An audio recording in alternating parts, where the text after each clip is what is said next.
हम सुख पाना चाहते हैं तो हमें हर जगह हर घड़ी दुख क्यों मिलता है? सुख पाना है, यह सच है, लेकिन सुख पाने से नहीं पाया जा सकता। सुख परोक्ष आता है, प्रत्यक्ष नहीं। यह सुख की कीमिया ठीक से समझ लो। सुख पाना है, यह स्वाभाविक है। इसलिए प्रत्येक व्यक्ति सुख पाने में लगा है, लेकिन शायद ही कभी कोई इस बात को समझ पाता है कि मैं दुखी क्यों हूं। सुख तो पाने के लिए दौड़ता है, लेकिन दुखी क्यों हूं? और जब तक मैं दुखी होने के कारणों को नहीं बदलता, तब तक मैं कितना ही दौड़ूं, मैं सुख ना पा सकूंगा। एक कहानी है। एक कौवा एक दिन उड़ा जा रहा था और एक कोयल ने पूछा कि चाचा, कहां जा रहे हो बड़ी तेजी में? उसने कहा, मैं पूरब जा रहा हूं, क्योंकि पश्चिम में लोग मेरे गीतों को पसंद नहीं करते। उस कोयल ने कहा, चाचा, मगर गीत यही गाए पूरब में तो वहां भी कोई पसंद ना करेगा। ये गीत ही आपके ऐसे गजब के हैं। बजाय पूरब जाने के आप अपने गीत के ढंग को बदलो। लोग सुख खोज रहे हैं और लोग दुख पैदा कर रहे हैं। सारी ऊर्जा दुख पैदा करने में लगी है और मन का एक छोटा सा हिस्सा सुख खोजने में लगा है। यह नहीं हो सकता है। यह कैसे होगा? तुम्हारा पूरा जीवन दुख निर्मित करने में लगा है। समझो, ज्यादा उचित यही होगा कि तुम दुख क्यों पैदा हो रहा है, इसकी खोज में लगो। इसकी खोज ही तुम्हें उस जगह ले आएगी जहां सुख फलता है। दुख ना हो तो सुख हो जाता है। और अभी तुम अगर कभी थोड़ा बहुत सुख पा भी लिए, ज्यादा देर टिकेगा नहीं। दुख के सागर में सुख बूंदों जैसा होगा, बबलों जैसा होगा। अभी हुआ, अभी मिटा, और तुम्हें और भी दुखी कर जाएगा। यह तुमने ख्याल किया कि सुख के बाद दुख और भी सघन हो जाता है? जैसे रास्ते पर अंधेरे में जा रहे हैं, कुछ कुछ दिखाई पड़ रहा है, अमावस सही, लेकिन कुछ कुछ दिखाई पड़ रहा है। किसी तरह चले जा रहे हो, फिर एक तेज तर्रार कार गुजर जाती है पास से। उसके तेज प्रकाश में तुम्हारी आंखें चौंधिया जाती हैं। कार चली गई, फिर तुम्हें कुछ नहीं दिखाई पड़ता। जो पहले दिखाई पड़ता था वह भी नहीं दिखाई पड़ता। घड़ी भर को तो तुम एकदम अंधे हो जाते हो। ऐसा ही होता है। जीवन में दुख है, सुख कभी कभी कौन जाता है, उसके बाद और दुखी हो जाते हो। तुमने फर्क देखा? एक भिखारी सड़क पर बैठा, यह भिखारी ही है। यह सदा से भिखारी है। तुम्हें लगता है बहुत दुखी है, तुम गलती में हो। तुम्हें जो लगता है यह बहुत दुखी है, वह इसलिए लगता है कि तुम सोचते हो, अगर मुझे भीख मांगनी पड़े, मुझे भिखमंगा होना पड़े, तो कितना दुख ना होगा। इतना दुख इसे नहीं हो रहा है। हां, तुम्हें होगा। तुम्हारे पास मकान था, पत्नी थी, कार थी, दुकान थी, सब था, फिर खो गया, दिवाला निकल गया। दिवाली निकलते निकलते दिवाला निकल गया। अब तुम भी भिखमंगे के पास बैठ गए तुम यह मत सोचना कि तुम्हें जो दुख हो रहा है वह भिखमंगे को भी हो रहा है। भिखमंगा हो सकता है मस्त भी हो। भिखमंगा तुमसे कहे भी कि अरे यार, क्यों इतने परेशान हो रहे हो, सब चलता है, सब मजे से चल रहा है, काहे इतना उदास, थोड़े दिन में रचपच जाओगे, मैं सिखा दूंगा सब धंधा, इसकी भी कला है, तुम मुझसे सीख लो। मगर तुम्हारा मन नहीं लगता क्योंकि तुमने थोड़ा सा सुख देखा है। उस सुख की तुलना में यह महादुख मालूम पड़ता है। एक यहूदी कथा है। एक गरीब यहूदी अपने रवि के पास गया। रवि ने उससे कहा कि गुरुदेव, कुछ रास्ता बताओ, मैं मरा जा रहा हूं। एक ही कमरा है हमारे पास, उसमें मैं रहता, मेरी पत्नी रहती, मेरे 12 बच्चे रहते, मेरे पिता, मेरी माँ, मेरी पत्नी की माँ, मेरी पत्नी के पिता, मेरी एक विधवा बहन, उसके 2 बच्चे, और अभी अभी घर में मेहमान आ गए हैं। पागल हुए जा रहे हैं हम। इसके पहले कि कुछ हो जाए, या तो मैं किसी को मार डालूं या मैं मर जाऊं, ऐसी हालत हो रही है। एक ही कमरा, उसी में खाना बनाते, उसी में बच्चे पैदा होते, उसी में मेहमान भी रहते हैं, कुछ रास्ता बताओ। यहूदी धर्मगुरु बड़े अनुभवी लोग होते हैं। उसने कहा, तुम एक काम करो, तेरे पास गाय भैंस इत्यादि हैं? उसने कहा है, 3 भैंसें हैं, 2 गायें हैं, 10 बकरियां हैं, भेड़े भी हैं, कुत्ता भी है, घोड़ा भी है। उसने कहा, तो उन सबको भी अंदर ले आ। उसने कहा, आप होश में तो हैं? मैं क्या कह रहा हूं कि मैं मारा जा रहा हूं, आप कह रहे हैं इनको भी अंदर ले आ।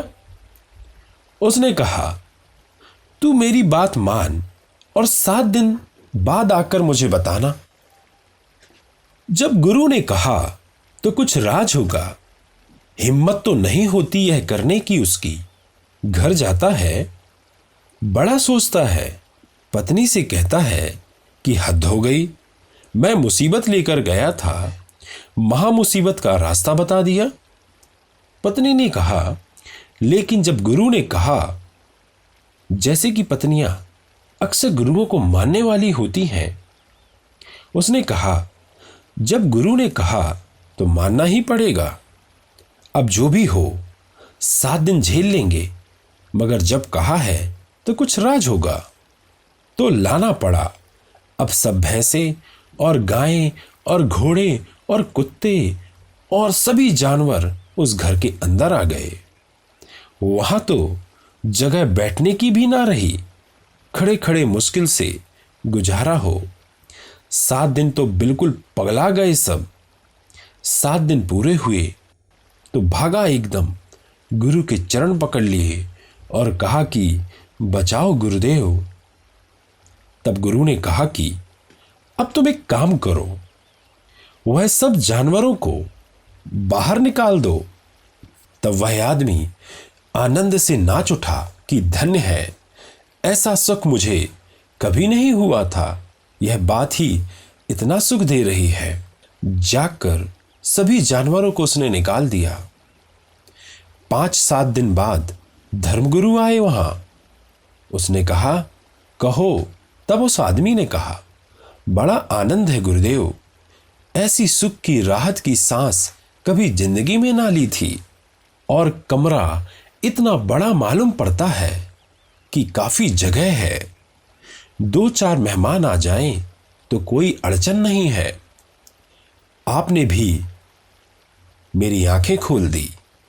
अक्सर ऐसा हो जाता है, बड़े दुख के बाद छोटा सा सुख बड़ा मालूम होता है, और बड़े सुख के बाद छोटा सा दुख बड़ा मालूम होता है। आप कहते हैं सुख की खोज में से ही दुख निकलता है। हां, सुख की खोज में से ही दुख निकलता है, क्योंकि तुम दुख को नहीं खोजते, तुम दुख को नहीं खोदते, तुम दुख को नहीं निरीक्षण करते और दौड़े चले जाते हो। सुख की चीख पुकार मचाए रखते हो और दुख तुम पैदा करते चले जाते हो। ज्ञानी वही है जो सुख की तो फिक्र नहीं करता, जो दुख का निरीक्षण करता है, जो दुख के राज को खोजता है कि क्यों दुख है, किस कारण दुख है, क्या आधार है दुख का। और जैसे जैसे दुख की समझ बढ़ती जाती है, वैसे वैसे आधार गिरते जाते हैं, क्योंकि तुम ही तो दुख पैदा कर रहे हो उन्हें। तुम ही अपना दुख पैदा कर रहे हो। तुम अपने हाथ हटाते जाते हो। जहां जहां समझ आ गई वहां वहां हाथ हट जाता है, और जहां दुख नहीं पैदा होता वहीं सुख पैदा होता है। सुख अलग से खोजने की जरूरत नहीं है, उसी खोज में अड़चन है। दुख का यही तो उपयोग है कि अगर तुम उसे समझ लो तो सुख हो जाए, अगर पूरा समझ लो तो आनंद हो जाए। दर्द का भी बड़ा उपयोग है, और वह उपयोग है कि तुम उसे देखो, पहचानो, विश्लेषण करो, खोदो, समझो। उसी समझ से तुम्हारे भीतर सुख का अवतरण होता है। सुख को खोजने मत जाओ, दुख में उतरो। और जब मैं कह रहा हूं कि दुख में उतरो, तो मैं यह नहीं कह रहा हूं कि तुम अपने लिए दुख पैदा करो। दुख वैसे ही काफी है, कुछ और पैदा करने की जरूरत नहीं है। कुछ मूड ऐसे हैं कि वे समझ गए कि दुख में उतरने का मतलब है कि और दुख पैदा करो। भोजन भी है तो उपवास करो, इसकी कोई जरूरत नहीं है, दुख वैसे ही काफी है। तपश्चर्या का यही अर्थ है कि जब दुख हो तो उसमें जागो। लेकिन लोग मूढ़ हैं, उन्होंने उल्टा अर्थ ले लिया। उन्होंने अर्थ ले लिया कि अपने लिए दुख पैदा करो। पहले सुख पैदा करने की कोशिश करते थे, अब वे दुख पैदा करने की कोशिश कर रहे हैं। पहले सोचते थे कि किसी तरह कमरे में एयर कंडीशनर लग जाए, अब उन्होंने धुनी रमा ली। अब वे आग जलाकर उसके पास बैठे मर रहे हैं, मगर मूर्खता पुरानी की पुरानी है। पहले सोचते थे सुंदर वस्त्र, अब नंग धड़ंग बैठे हैं। पहले सोचते थे कि अच्छा बिस्तर, अच्छा सोने का स्थान, अब इतने से काम नहीं चल रहा है कि वे साधारण बिस्तर पर सो जाएं, जो है उस पर सो जाएं। अब उन्होंने कांटों को बिस्तर बना लिया है। अब खीले लगाकर उन्होंने अपनी विशेष शैया बना ली है। यह मूर्खता है, यह एक अति से दूसरी अति पर जाना है। और ध्यान रखना, भोगी की मूर्ताएं हैं, योगी की मूर्ताएं हैं, और दोनों से जो जागता है वही ज्ञानी है।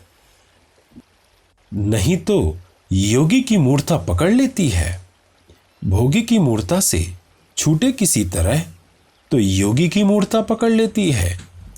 इधर भोगी है कि एक एक बात सुखी सुख मिले, इसी कोशिश में करता है, और उधर योगी है कि हर चीज से दुख मिले, इसकी कोशिश में रहता है।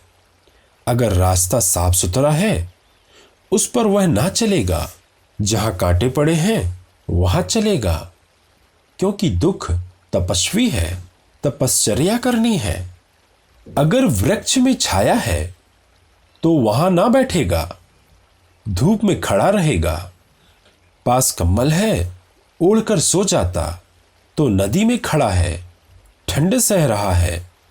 यह मूर्खता ने ढंग बदल लिया, लेकिन मूर्खता नहीं गई।